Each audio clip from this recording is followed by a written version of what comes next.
께서 우리에게 주신 말씀은 요한 1서 3장 4절에서 10절 말씀입니다. 죄를 짓는 자마다 불법을 행하나니 죄는 불법이라. 그가 우리 죄를 없애려고 나타나신 것을 너희가 아나니 그에게는 죄가 없느니라. 그 안에 거하는 자마다 범죄하지 아니하나니 범죄하는 자마다 그를 보지도 못하였고 그를 알지도 못하였느니라. 자녀들아, 아무도 너를 미혹하지 못하게 하라. 의를 행하는 자는 그의 의로우심과 같이 의롭고 죄를 짓는 자는 마귀에게 속하나니 마귀는 처음부터 범죄함이라. 하나님의 아들이 나타나신 것은 마귀의 일을 멸하려 하심이라. 하나님께로부터 난 자마다 죄를 짓지 아니하나니 이는 하나님의 씨가 그의 속에 거함이요 그도 범죄하지 못하는 것은 하나님께로부터 났음이라. 이러므로 하나님의 자녀들과 마귀의 자녀들이 드러나나니 무릇 의를 행하지 아니하는 자나 또는 그 형제를 사랑하지 아니하는 자는 하나님께 속하지 아니하리라. 하나님의 아들이 나타나신 것이라는 제목으로 이창현 목사님 말씀 전해주시겠습니다. 오늘 여러분들이 하나님의 아들이 나타나신 것이라는 말씀을 통해서 하나님의 아들이 어떻게 나타나셨죠? 바로 사람의 몸을 입고 이 땅에 오셨습니다. 동정녀 마리아에게서 탄생하셨죠. 그것이 우리에게 주는 의미가 무엇인가, 그것을 먼저 여러분들이 깨달으시고 하나님의 아들이 나타난 것을 믿는 우리가 그렇다면 어떻게 살 것인가, 어떻게 삶을 통해서 그것을 드러낼 것인가, 그것을 여러분들이 깨닫고 실천하시기를 간절히 축원합니다. 최근 우리나라의 3대 미제 사건, 그 중에 하나, 화성 연쇄 사건이, 살인 사건이 그 범인이 잡혔습니다. 이 살인의 추억이라는 영화가 있죠. 그 영화의 모티브가 된 이 화성 연쇄 살인 사건은 1986년부터 91년까지 6년 동안 10명이 경기도 화성 그 태안읍 일대에서 이제 죽은 그런 사건입니다. 참 끔찍한 사건이죠. 그래서 이 범인을 못 잡다가 경찰이 이제 최근에 용의자를 특정을 했습니다. 아직 법정에서 죄인이다라고 판결이 안 났기 때문에 지금까지는 이제 용의자로 특정이 됐고, 이제 앞으로 그들은 이제 피의자 또 피고인 이렇게 나올 겁니다. 이제 법정에서 비록 지금은 이제 자백은 했죠. 자백을 했다고 해가지고 이 사람이 정말 범인인가라고 법이 단정할 수 없는 이유는 법정에 서가지고 나는 한 적이 없다 이렇게 또 부인할 수 있어요. 그래서 그 경찰이 지금 열심히 작업하고 있습니다. 금융관리를 통해서 입증 혐의를 다 잡고 있죠. 그리고 마지막 법정에 서서 이제 법의 심판을 딱 받는 것이죠. 그때 이제 유죄 판결을 받아야 됩니다. 받을 때 이제 이 사람이 정말 범인이다라고 우리가 이야기를 하는 겁니다. 그런 것처럼 이 죄라는 것은 법을 어기는 겁니다. 법을 어기는 것. 그래서 불법이라는 거죠. 불법이다. 죄는 불법이다. 법을 어기는 것이다. 오늘 본문에 보면 4절에 이렇게 나옵니다. 함께 읽습니다. 죄를 짓는 자마다 불법을 행하니 죄는 불법이라. 여러분, 죄가 무엇입니까? 누가 묻는다면 죄는 불법이다 라고 이야기할 수 있어야 됩니다. 죄의 정의가 무엇인가? 죄는 불법입니다. 그러면 죄인은 누구일까요? 굉장히 쉽죠. 죄에다가 사람을 딱 붙이면 죄인은 불법을 행하는 사람입니다. 쉽잖아요. 불법을 행하는 사람이 바로 죄인이라는 겁니다. 즉 범죄를 저지른 자가 불법을 행하는 사람이라 했죠. 그래서 4절에 죄를 짓는 자마다 불법을 행한다. 죄를 어기는 그 사람이 불법을 행하는 사람입니다. 죄를 짓는 사람이. 자, 그러면서 이 세상에도 많은 법들이 있습니다. 민법이 있고 상법이 있고 형법이 있습니다. 이러한 법들은 영원하지가 않습니다. 시간이 지남에 변화되고 또 바뀌고 어떤 법은 사라져버려요. 왜냐하면 인간이 만든 거기 때문에 유한합니다. 하지만 절대적인 법이 있죠. 하나님의 법은 영원합니다. 그 법은 선하고 절대적이고 무한하죠. 그런데 최초로 하나님의 명령을 어긴 사람이 있습니다. 우리가 잘 알죠. 우리의 조상 아담입니다. 아담이 하나님의 법, 하나님의 명령, 하나님의 말씀을 어겼습니다. 하나님께서 아담을 창조하실 때 가장 최고의 존재로 창조했습니다. 하나님의 형상을 따라 창조했죠. 한번 보십시오. 하나님의 형상이 좀 남아있는지 옆에 보십시오. 다 가장 최고의 존재입니다. 우리는 다른 모든 피조물보다도 더 존귀한 존재다. 그런데 그뿐만 아니라 하나님께서 가장 귀한 존재이기 때문에 에덴 동산을 창설하시고 그곳을 경작하고 지키게 하셨습니다. 에덴 동산을 안 가봐서 모르겠는데 아마 이 세상에서 가장 아름다운 곳보다 더 아름다운 곳일 것 같아요. 요즘 이제 가을철이라서 많은 사람들이 야외로 나갑니다. 우리 전도에도 지금 열심히 나오고 계십니다. 단합회 차원에서 나가셔가지고 하나님께서 이 지으신 이 자연 파란 물감으로 하늘을 색칠하시고 이제 울긋불긋한 채석옷을 입히실 겁니다. 그것을 보시면서 세상 사람들은 아 좋다 힐링한다 라고 하지만 우리 믿음의 사람들은 하나님 앞에 영광을 돌리는 것이죠. 너무나 아름답게 창조한 이 자연 속에서 하나님을 찬양하면서 서로 교제하는 것이죠.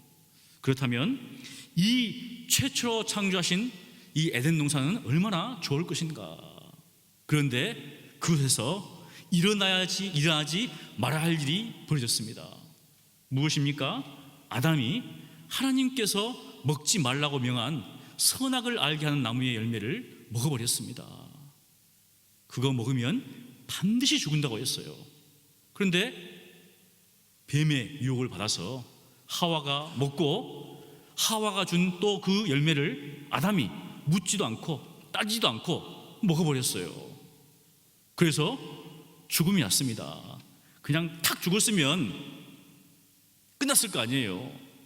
근데 언제 죽는다고는 말씀하지 않았어요. 하나님이 먹으면 바로 죽는다 이랬으면 우리는 적이 없습니다. 그런데 반드시 죽을 것이라고 했어요. 그런데 언제 죽을 것이라고는 말하지 않았습니다. 그래서 이제 계속 낳고 살다가 죽고 또 그 후손이 낳고 살다가 죽었죠. 그래서 지금 우리가 여기 있는 겁니다. 자, 그런데 안타깝게도 이야기했듯이 이 죄로 말미암아서 죽음이 왔습니다. 그래서 로마서 6장 23절에 죄의 삭은 사망이다.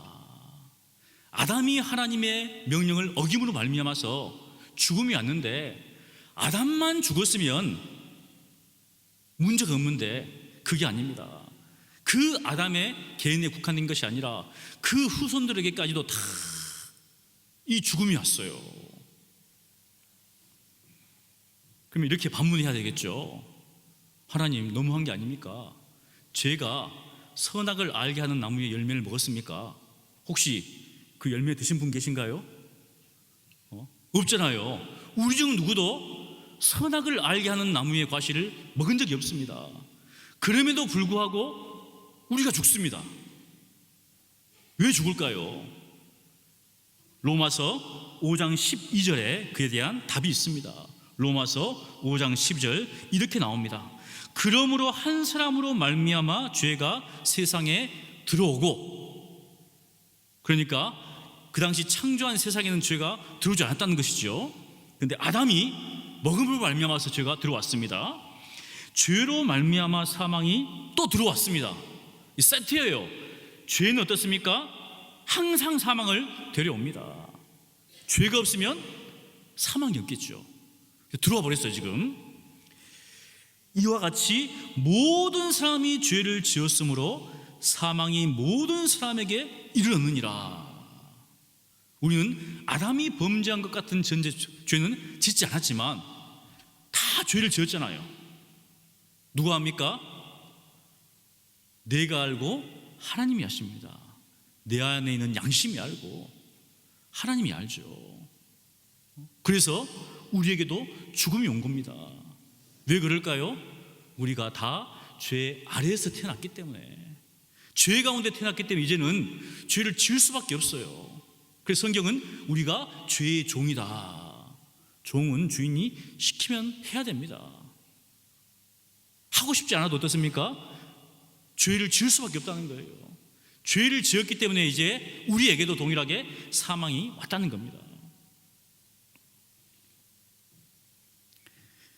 우리가 보면 어떤 사람은 정말 자신의 결백을 증명하기 위해서 방법이 없으니까 죽음을 택한 사람이 있습니다.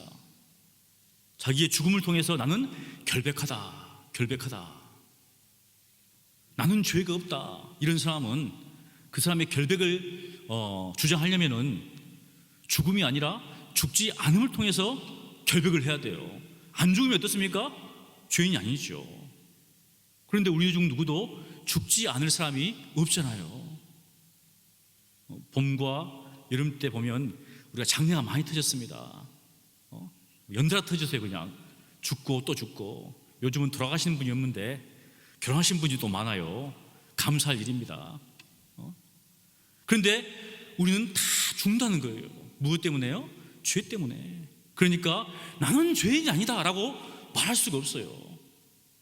죄인이 아니라고 말할 수 있는 사람은 죽지 않을 사람만 말할 수가 있습니다. 그런데 우리는 다 죽지요. 그러니까 죄가 있다는 겁니다. 죄가. 사랑하는 성도 여러분, 우리는 모두 저마다 여러 가지 다양한 문제를 가지고 살아갑니다. 육체적인 질병으로 아파하는 사람도 있고 정신적인 문제로 고통하는 사람도 있습니다. 또 사업이 실패하고 실직해서 경제적인 어려움을 겪는 사람도 있고 또 자녀 문제로 말미암아서 참 가정 문제로 말미암아서 힘든 사람들도 있습니다. 그러나 이러한 문제는 죄의 문제와 비교하면 너무나 사소한 겁니다. 왜냐하면 그러한 문제들은 이 땅에서만 우리가 겪는 문제죠. 그래서 어떤 분들은 너무 힘드니까 이거를 없애야 되겠으니까 어떻습니까? 그냥 죽으면 됩니다. 그런데 이 죄의 문제는 죽는다고 해결된 게 아닌 게 아니에요. 왜냐하면 죄 때문에 죽고 나면 무엇이 기다립니까? 하나님의 심판이 기다려요. 피할 수가 없습니다. 가장 심각한 문제죠. 우리가 병에 걸리면 예를 들어서 간단히 감기에 걸리면은 참든지 옛날에는 참았습니다. 간단히 감기약을 먹든지 좀 심하면 병원에 가서 일반 동네 병원 가가지고 처방전을 받고 약을 먹습니다. 그런데 중대한 병에 걸리면 어디를 가십니까? 중대한 병에 걸리면은 저 위로 가요. 다 위로 갑니다. 왜요? 거기에는 가장 좋은 병원이 있고 그 안에는 가장 좋은 의사 선생님이 있으니까 큰 병이 걸렸을 때는 의사 면허로 딴 그 의사 선생님한테 자기를 맡기는 게 아니라 정말 노련하고 유명한 그런 대학 교수님에게 자기를 맡기는 것이죠. 그런 것처럼 가장 이 심각병, 이 질병, 이 죄에 대한 문제에 대해서 해결책이 이 땅 가운데 있는가? 이 땅 가운데 있으면 얼마나 좋겠습니까? 없다는 것이죠. 누구도 죄의 문제를 해결할 수가 없습니다. 그가 아무리 똑똑하다고 해도 천재들 있잖아요. 천재들도 죽습니다. 아무리 능력이 많아서 나라를 정복한 그런 사람들도 칭기스칸, 나폴레옹 다 죽었습니다. 그 다음에 놀라운 재능, 음악적인 재능이라든지 예능 이런 것들 다 죽었습니다. 즉 죽음 앞에서는 아무리 똑똑해도 아무리 재능이 많아도 아무리 권력이 있어도 아무리 부해도 어떻습니까? 다 죽죠. 그래서 죽음 앞에서는 평등한 겁니다. 왜 죽습니까? 죄인이기 때문에. 그래서 이 사실을 깨달으면 어떻습니까? 교회에 오면 그 사람이 장관이든 고위구직 공무원이든 또 학식이 있든 다 똑같아요. 다 죄인이라는 거예요. 하나님 앞에서. 그래서 주님께서 어떻습니까? 우리를 부르실 때 누구를 부르셨는가? 죄인을 불렀다는 겁니다. 그러니까 교회 오시면 다른 사람 볼 필요 없어요. 맞죠? 내가 죄인인데 누구한테 뭐라 하겠어요? 내가 죄인인데 누구한테 이야기를 해도 듣습니까? 결국 자기한테 이야기하는 거예요. 자기 얼굴에 침 뱉는 것과 똑같습니다. 우리는 어떻습니까? 오직 하나님만 바라봐야 되겠죠. 이 죄인을 긍휼히 여기신 그 하나님, 바로 이 죄의 문제를 해결하기 위해서 하나님의 아들이 나타나셨습니다. 어떻게 해요? 사람의 몸으로 나타나셨습니다.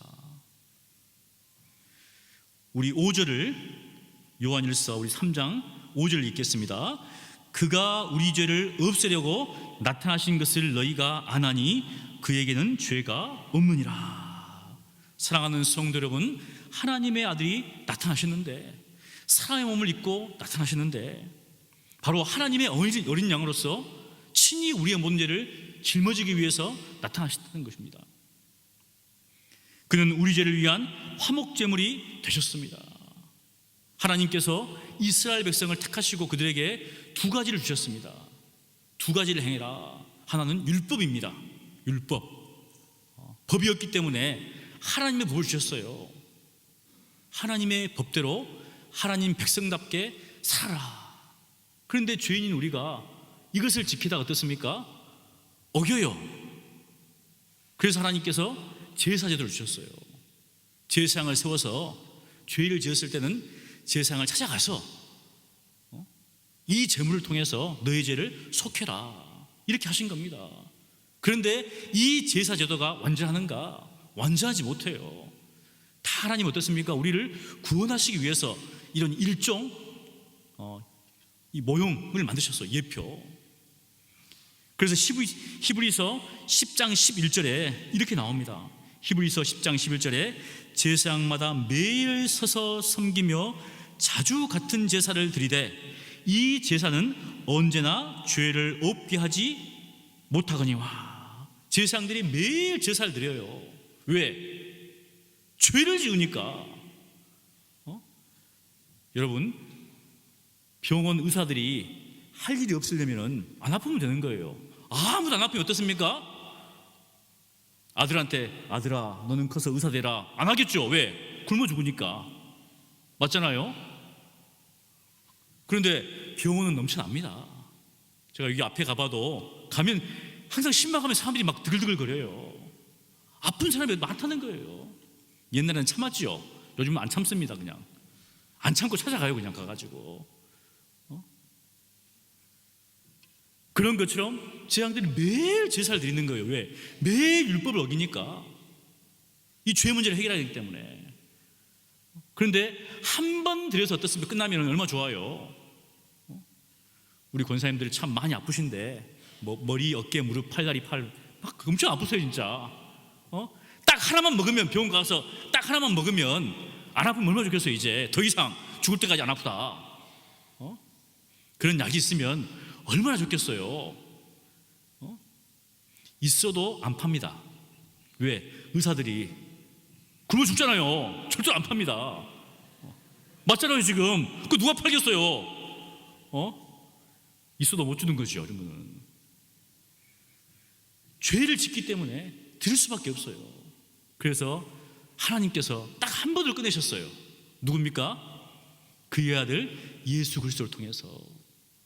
그래서 히브리서 10장 12절에 오직 그리스도는 죄를 위하여 한 영원한 제사를 드리시고 하나님 우편에 앉으사. 딱 한 번으로 끝냈습니다. 만일 한 번으로 끝내지 못하면 어떻습니까? 예수님께서 계속 십자가에 못 박혀야 돼요. 매일 몫을 박아야 돼요. 이게 14절에도 히브리 10장 14절에도 그가 거룩하게 된 자들을 한 번의 제사로 영원히 온전하게 하셨느니라. 여러분, 사람 이 제사장들은 죽기 때문에 계속 있어야 돼요. 하지만 하나님의 아들은 살아 계시기 때문에 영원한 제사장입니다. 한 번으로 족하다는 거예요. 더 이상 제사를 드릴 필요가 없다는 겁니다. 그분이 친히 제물이 되셔서 자기를 하나님께 드리심으로 우리의 모든 죄를 다 속했다는 거예요. 어떻게 해요? 이 땅에 인간의 몸을 입고 나타나심을 통해서. 왜 사도 요한이 하나님의 아들이 나타나셨는가? 여기다가 이제 우리 보통 성육신이죠. 성육신 교리를 이야기하고 있습니다. 왜냐하면 그 당시에 영주주의자들이 성육신 교리를 부인했어요. 예수님은 인간의 몸을 입고 온 것이다, 이렇게 했어요. 그러니까 지금 그것을 전제를 깔고 이야기하고 있는 거예요. 우리는 다 알잖아요. 여러분 중에 나는 하나님의 아들이 어떻게 인간의 이 비천한 인간의 몸을 입고 올 수 있는가? 믿을 수가 없다, 이런 분은 없다고 생각합니다. 다 알지요. 그런데 그 당시에는 어떤 사람이, 어떤 부류들이 이 피조물, 이 물질은 악한데 어떻게 하나님의 아들이 이 악한 물질을 이끌 수가 있느냐, 이건 아니라는 거예요. 즉 성육신을 부인한다는 겁니다. 이것은 어떻습니까? 인성을 부인한다는 거예요.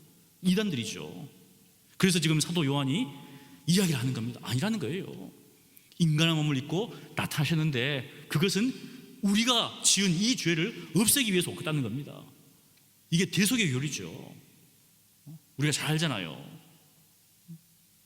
그래서 더 이상 제사를 드릴 필요가 없다는 겁니다. 제사제도가 다 끝난 거죠, 이제. 이처럼 예수님께서 우리 죄를 없애려고 나타나셨습니다. 그것뿐만 아닙니다. 하나님의 아들이 나타나신 것은 이 죄의 문제와 상관이 있는 거예요. 그게 뭐냐면 8절입니다. 우리 8절을 우리 함께 읽습니다. 요한일서 3장 8절. 죄를 짓는 자는 마귀에게 속하나니 마귀는 처음부터 범죄함이라 하나님의 아들이 나타나신 것은 마귀의 일을 멸하려 하심이라. 하나님의 아들이 인간의 몸을 입고 오신 이것은 바로 마귀의 일을 멸하시기 위해서 왔다는 겁니다. 이게 중요한 거죠. 예수님께서 왜 인간의 몸을 입고 오셨는가? 바로 마귀의 그 일, 이것은 항상 죄와 연관되어 있습니다. 죄를 쭉 따라 올라가 보면 뭐가 생깁니까? 어디가 누가 있습니까? 그 뒤에 마귀가 도사리고 있어요. 마귀가, 사탄이 정말 하와를 꼬드겼죠. 이 하와는 간교한 이 뱀의 유혹에 빠져서 먹지 말라고 한 선악을 알게 하는 이 과실을 먹었습니다. 결국은 죽었습니다. 죽음이 왔죠. 무엇인가 이 마귀에 의해서 결국 사람은 죽음이 왔습니다. 이 마귀는 하나님의 아들도 시험하려고 했어요. 시험했죠. 그런데 예수님께서 3번에 걸쳐 마귀에게 시험을 받으시고 다 물리셨습니다. 무엇으로 물리셨습니까? 말씀이죠. 성령의 검. 그러니까 우리가 마귀가 보이면 얼마나 좋겠어요. 마귀가, 맞잖아요. 내가 마귀다 그러면 도망가면 돼요. 싸우면 안 됩니다. 이길 수가 없어요. 사실 우리는 예수님 때문에 이길 수 있는 것이지. 근데 마귀는 어떻습니까? 보이지 않아요. 환경을 통해서, 사람을 통해서 옵니다, 이게. 그러니까 껴 있어야 돼요. 그 뒤편에 어떻습니까? 도사리고 있는 마귀 외에 우리가 간파를 해야 됩니다. 그래서 기도해야 되는 거죠. 깨어서 기도하라. 시험에 들지 않게 깨어서 기도해야 됩니다. 기도하지 않으면 어떻습니까? 그냥 당하는 거예요. 마귀한테 찔리는 것도 모르고 후회합니다. 찔렸어요 이제. 그런 분들이 이게 안 계세요. 왜? 찔려가지고 벌써 깨어있는 사람은 찔릴 것이다, 막아야 될 거 아니에요. 싸워야 되고. 바로 하나님의 말씀. 예수님께서도 하나님의 말씀으로, 하나님이심에도 불구하고 하나님의 말씀으로 물리쳤습니다. 그것뿐이 아니죠. 예수님은 십자가의 죽으심으로 마귀의 일을 멸하셨습니다. 죽음을 통해서. 히브리서 2장 14절과 15절에 이렇게 얘기합니다. 자녀들은 혈과 육에 속하였음에 그도 또한 같은 모양으로 혈과 육을 함께 지니심은, 즉 우리가 혈과 육을 가지고 있습니다. 그런 것처럼 예수님께서도, 하나님의 아들인 예수님께서도, 그리스도께서도 혈과 육으로 오셨다는 거예요. 죽음을 통하여 죽음의 세력을 잡은 자, 곧 마귀를 멸하시며 죽음을 통해서 멸하셨다는 겁니다. 또 죽기를 무서워함으로 한평생 매여 종노릇하는 모든 자들을 놓아주려 하심이니. 여러분, 우리는 언젠가 죽습니다. 그런데 나는 죽음이 두렵지 않다, 이렇게 말하는 사람 없잖아요. 병원에 가가지고 의사 선생님이 이러면 어떻습니까? 큰 병인가? 이런 생각해요. 검사 다시 한번 해봅시다. 그래가지고 검사하고 나서습니까?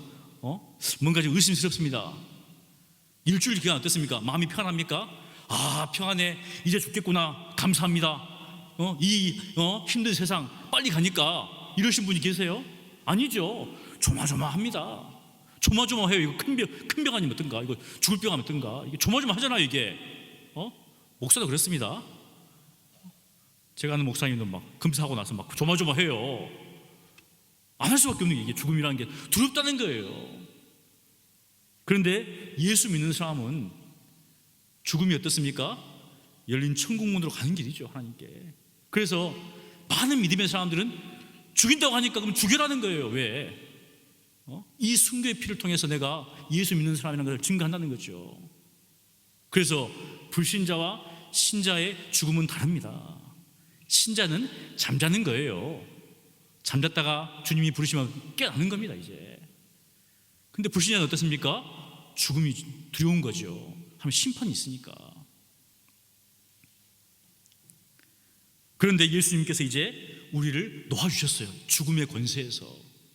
그래서 우리 신자들은 죽음을 두려워하지 않습니다. 우리가 지금 새벽에 욥기를 공부하고 있는데, 욥기를 지금 하고 있어요, 새벽 경건에. 욥이 우리가 주님께 복도 받았으면 화도 받아야 된다. 왜? 생사 화복을 다 주고 한다잖아요. 복도 주시고 화도 주시고. 근데 감사하게도 하나님은 선하신 분입니다. 모든 것을 합력해서 선을 이루시죠. 우리의 구원을 이룬다는 거죠. 어떤 분은 정말 뇌수술하고 그때 하나님이 보였다는 거, 이제 잘 안 믿다가 그 고통을 통해서 하나님이 살아계시구나, 나를 살리셨구나, 이렇게 고백을 해요. 그러면 그분에게 그 병은 어떻습니까? 화입니까? 복입니까? 복이죠. 그래서 학습교육 받고 계세요, 지금 그분이. 얼마나 감사합니까? 지금 안 그랬으면 안 받으려고 도망다니실 건데. 우리 중 누구도 마찬가지예요. 바로 하나님이 나타나신 것은 이 마귀의 일을 멸하시기 위해서. 그러므로 신자는 더 이상 죽음을 두려워할 필요가 없다는 것이죠. 왜냐하면 우리는 더 이상 죄와 사망의 법 아래에 있지 않습니다. 우리는 은혜의 법 아래에 있죠. 생명의 성령의 법 아래에 있습니다. 얼마나 감사한 일입니까? 죽음의 색을 잡은 자 마귀에게 속하지 않고 대신 신자는 하나님께 속한 자입니다. 하나님께 속한 자, 그리스도 안에 거하는 자지요. 그래서 9절 이렇게 이야기합니다. 9절 함께 읽습니다. 하나님께로부터 난 자마다 죄를 짓지 아니하나니 이는 하나님의 씨가 그의 속에 거함이요 그도 범죄하지 못하는 것은 하나님께로부터 났습니다. 그런데 이 말씀을 곰곰이 읽어보면 뭔가 이상해요. 죄를 짓지 않다고 하고 또 범죄하지도 못한다고 하는데, 나는 죄를 지었는데 그럼 나는 하나님께로부터 난 자가 아닌가? 예수님 믿고 나는 더 이상 죄를 짓지 않았다, 이런 분 계신가요? 그러면 우리는 어떻습니까? 요 나와 있는 거 빼야 됩니다. 여기 주보에 참회의 기도 및 용서의 확신 빼야 돼요. 그런데 이 말씀을 보고도 찾아오신 분이 없어요. 목사님, 이거 죄를 안 짓는다고 하는데 죄를 짓는데 이 말씀이 지금 틀린 겁니까? 내가 이상한 겁니까? 이 말씀이 이상한 겁니까? 여러분, 말씀은 이상한 게 아니죠. 무엇이 문제인가? 사실은 사도 요한이 그 상황 속에서 이야기하는 겁니다. 지금 현재 아까 이야기했듯이 영지주의자들이 영은 선하고 물질은 악하다, 이렇게 하겠어요. 물질은 악하다, 즉 육체도 악하다는 겁니다. 육신이 약하다는 거예요. 그러면 그렇게 생각하는 사람들은 두 가지 방법을 취합니다. 극단적으로 그냥 처복종시켜요. 그냥 몸을 한편은 아주 금욕적입니다. 그냥 금욕적이에요. 철저히 막 또 한편 어떻습니까? 어차피 악한 건데 마음대로 살아도 된다는 거, 이거는 우리의 공에 상관이 없다는 겁니다. 그러니까 극한 방탕으로 달려가는 것이죠. 예수님을 믿는다고 하면서도 여전히 죄를 짓고 있어요. 왜? 이 육체는 더러운 거기 때문에, 악한 것이기 때문에, 우리가 육체로 하는 것은 어떻습니까? 멸망당하기 때문에 상관이 없다는 거예요. 이렇게 그렇게 가르칩니다. 그건 아니잖아요. 그래서 지금 사도 요한이 이야기하고 있는 거예요.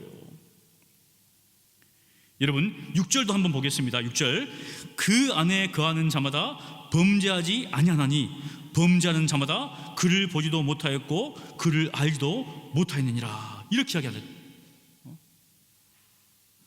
그런데 로마서에도 이제 사도 바울이 그런 비슷한 맥락에서 이야기를 하는 게 나옵니다. 로마서 6장 17절과 18절에 이렇게 이야기합니다. 하나님께 감사하리로다. 너희가 본래 죄의 종이더니 너희에게 전하여 준 바 교훈의 본을 마음으로 순종하여 죄로부터 해방되어 의에게 종이 되었느니라. 의에게 종이 되었다는 거예요. 이 교훈의 본, 복음이죠. 이 생명의 말씀을 듣고 마음으로 순종해서 이제는 죄의 종이 아니라 해방되어서 의의 종이 되었다는 겁니다. 우리가 일제 치하에 있었습니다. 해방이 됐죠. 대한독립 만세. 우리 안에 일제의 잔재가 있습니까? 없습니까? 다 사라져야 되는데 있어요. 이게 있습니다. 이거 완전히 청산시켜야 되는데 있어가지고 어떻습니까? 문제가 되는 것이죠. 그런 것처럼 아직도 어떻습니까? 우리는 의의 종이지만 여전히 본성의 부패로 말미암아서 옛사람의 습관이 남아있다는 거예요. 하지만 우리는 완전히 바뀌었어요. 신분이 죄의 종이 아니라 의의 종이라는 겁니다. 마귀에게 속한 게 아니라 하나님께 속한 자라는 거예요. 그래서 범죄하지 않는 겁니다. 지금 그 이야기를 하고 있는 것이죠. 만일 예수 믿고 범죄한 사람이 아무도 없다면 우리는 지금 믿고 있는 게 이상한 거예요. 지금 그 이야기를 하는 게 아니라는 것이죠. 여기 보면 9절에도, 요한일서 3장 9절에도 하나님의 씨 이렇게 이야기하는데, 하나님의 씨나 교훈의 본이나 다 복음, 이 생명의 말씀을 의미하는 것이죠. 이 교훈, 하나님의 씨, 이 복음, 이 순종하는 사람은 어떻습니까? 이제는 죄 가운데 있지 않고 바로 하나님의 은혜 가운데 있다는 겁니다. 그래서 신자는 그리스도 안에 거하는 자, 하나님께로부터 난 자, 하나님의 자녀들이라는 것이에요. 그러므로 죄 아래에 있지 않고 죄 가운데 머물러 있지 않다는 겁니다. 죄의 종이 되었을 때는 죄에 대하여 자유로웠죠. 의에 대하여 자유로웠습니다. 하지만 그때 무슨 열매가 됐습니까? 부끄러운 열매가 됐습니다. 하지만 이제 죄로부터 해방되어서 하나님께 속하여서 의의 종이 되어서는 어떻습니까? 하나님께서 기뻐하시는 열매를 맺는 것입니다. 바로 거룩함에 이르는 열매를 맺지요. 그 마지막은 영생이다. 그래서 사도 요한은 요한일서 3장 10절에 이렇게 이야기합니다. 함께 읽습니다. 이러므로 하나님의 자녀들과 마귀의 자녀들이 드러나니 무릇 의를 행하지 아니하는 자나 또는 그 형제를 사랑하지 아니하는 자는 하나님께 속하지 아니하니라. 그런 잘못된 이단들이 잘못된 사람을 가르치니까 어떻습니까? 그런 사람들은 하나님께 속한 자들이 아니라는 거예요. 하나님께 속한 자들은 어떤 사람입니까? 10절 말씀을 반대로 이야기하면 돼요. 이 부정문으로 되어 있는데 긍정으로 바뀌면 됩니다. 첫째로 하나님의 자녀들은 의를 행하는 자입니다. 우리가 하나님의 자녀인가? 하나님의 아들이 나타나신 것을 내가 믿는 사람인가? 그렇다면 의를 행하는 거죠. 하나님의 뜻을 행한다는 겁니다. 어떻게 하나님의 뜻을 알 수 있는가? 바로 하나님의 말씀인 성경입니다. 그러니까 하나님의 뜻을 행하려면 가까이 해야 돼요. 가까이 해야 됩니다. 매 주일마다 성경을 착실히 공부해야 되고, 또 정말 말씀을 강론할 때 그 말씀을 다 집중해야 되고, 말씀이 있는 곳이면 달려가셔야 돼요. 근데 주일날 날씨 좋다 해가지고 가버리면 그게 참된 신앙의 모습입니까? 아니잖아요. 세상 사람들이야 자기 중심으로 살아가기 때문에 가지만, 우리 예수 믿는 사람은 하나님 중심입니다. 예수님 중심입니다. 말씀 중심이기 때문에 말씀으로 나오는 거예요. 어디 가야 하나님 말씀 들을 수 있습니까? 하나님의 교회잖아요. 교회에 나와야 들을 수 있습니다. 성경을 펼쳐야 들을 수 있다는 것이죠. 그래서 어떻습니까? 우리는 하나님의 말씀을 아는 일에 열심을 내야 됩니다. 힘써 여호와를 알자. 하나님은 영이시기 때문에, 보이지 않기 때문에 어차피 모를 이게 아니에요. 성경은 어떻습니까? 알라고 했어요. 하나님께서도 자기를 알려주시려고 인간의 몸을 입고 있다고 하셨잖아요. 열심히 알아야 됩니다. 둘째로, 하나님의 자녀들은 형제를 사랑해야 됩니다. 하나님을 주일을 성수를 잘하고 봉사도 잘하고 정말 11조도 꼬박꼬박 할지라도 형제를 사랑하지 않는다면 어떻습니까? 그것은 반쪽 신앙이죠. 정말 열심히 말씀을 막 공부합니다. 그런데 형제를 사랑하지 않아요. 뭔가 이상한 거예요 지금. 이상하잖아요 그게. 그것은 참된 신앙의 모습이 아니라는 것이죠. 우리의 신앙은 삶으로 드러내야 됩니다. 불신자들이 우리를 볼 때 이 사람은 성경 지식이 많다, 그것으로 신앙 좋다는 게 아니죠. 삶을 통해서, 형제를 사랑함을 통해서 저 사람들은 참된 신앙이다, 이것을 볼 수 있다는 것이죠. 이것은 예수님께서 명령하신 겁니다. 그러므로 하나님의 자녀된 여러분이요, 서로를 사랑하십시오. 사랑할 만한 구석이 있어서 사랑하는 게 아니라, 하나님께서 여러분을 보실 때 나는 정말 사랑할 만해, 그렇겠습니까? 아니잖아요. 사랑할 만한 것이 없어도 불구하고 사랑하셨습니다. 그러니까 그 마음을, 그 사랑을 받은 우리가, 그 사랑을 받은 우리는 어떻습니까? 형제를 사랑하는 거예요. 그 이유입니다. 사랑을 받았기 때문에 사랑하는 거지, 안 받았으면 사랑할 수가 없어요. 그러니까 우리는 하나님의 사랑을 더 깊이 알아야 되겠죠. 그 사랑의 높이와 넓이와 길이와 그걸 알아야 되는 거예요. 그럴수록 형제를 사랑하는 것이 얼마나 하나님을 기쁘시게 하는 건가. 이것이 하나님의 자녀들의 삶의 모습이며 그 열매입니다. 그 열매의 마지막에 무엇입니까? 영생이죠. 우리가 사도신경에 마지막 고백하잖아요. 영원한 생명을 믿다 하잖아요. 부활과 영원한 삶을 고백하는 거예요. 고백하면서 미워하고 싸우고 다투면 그게 정말 그런 것을 갈망하는 겁니까? 아니잖아요. 사랑하는 성도 여러분, 말씀을 믿습니다. 하나님의 아들이 나타나신 것, 이 육체를 입고 나타나신 것은 우리의 죄를 없애기 위해서 오신 겁니다. 또한 마귀의 일을 멸하기 위해서. 우리는 이제 죄로부터 해방되어 의의 종이 되었습니다. 당연히 의를 해야 되겠죠. 더 이상 사망의 종로를 할 필요가 없습니다. 사망을 두려워할 필요가 없어요. 우리는 그리스도 안에 거하는 자입니다. 주님 안에 거하죠. 얼마나 놀랐습니까? 하나님께로부터 난 자들입니다. 하나님의 자녀들이죠. 그러므로 여러분, 마귀의 미혹을 받지 않도록 깨어서 기도하십시오. 기도하셔야 됩니다. 새벽에도 기도하셔야 되고, 금요일도 기도하셔야 되고, 공적인 기도의 자리에 나는 집에서 기도가 잘 된다 이러시는 분들은 어떻습니까? 집에도 기도하세요. 그런데 집에서 기도 잘 하십니까? 얘들이 집에서 공부 잘 될까요? 아니죠. 나갑니다. 공부 잘 되는 곳으로. 그런 것처럼 함께 기도한 곳에 모여서 개인 기도하시고 또 합심해서 기도하시고, 죄를 물리치도록 치시고 말씀으로 말기를 되져가십시오. 알아야 싸우죠. 맞죠? 알아야 됩니다. 모르면 질 수밖에 없죠. 마귀가 여러 가지 방법으로 시험하는데 모르면 어떻습니까? 그냥 질 수밖에 없어요. 알아야 됩니다. 참된 지식을. 그래서 바른 신앙은 바른 교리로부터 나옵니다. 바른 교리가 없으면 바른 신앙이 나올 수가 없어요. 하나님의 자녀들답게 의를 행하십시오. 주께서 여러분을 사랑하신 것처럼 형제를 사랑하십시오. 그래도 미운 마음이 생기면 주님 바라보셔야 돼요. 좀 주님께서 얼마나 나를 사랑하신지를 보여달라고 하셔야 돼요. 그걸 깨닫으면 어떻습니까? 게임은 끝납니다. 얼마나 나를 사랑하시는가.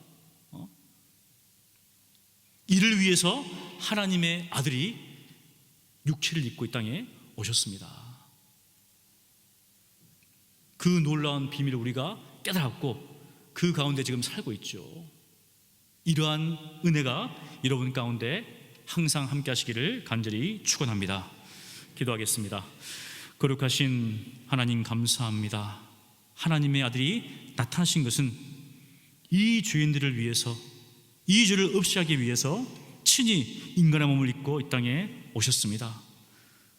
영원히 죽을 수밖에 없는 죄들을 구원하시기 위해서 사망을 두려워함으로 평생의 종로로 사는 저희들을 해방시키기 위해서 하나님의 아들이 이 땅에 오셨습니다. 주여, 그 사실을 안 우리가, 그 사실을 깨닫는 우리가 이 땅을 살아갈 때 의를 행하며 살아갈 수 있도록 우리를 도와 주시옵소서. 사탄 마귀는 우리를 넘어뜨리기 위해서 여러 가지로 유혹하는 가운데 있습니다.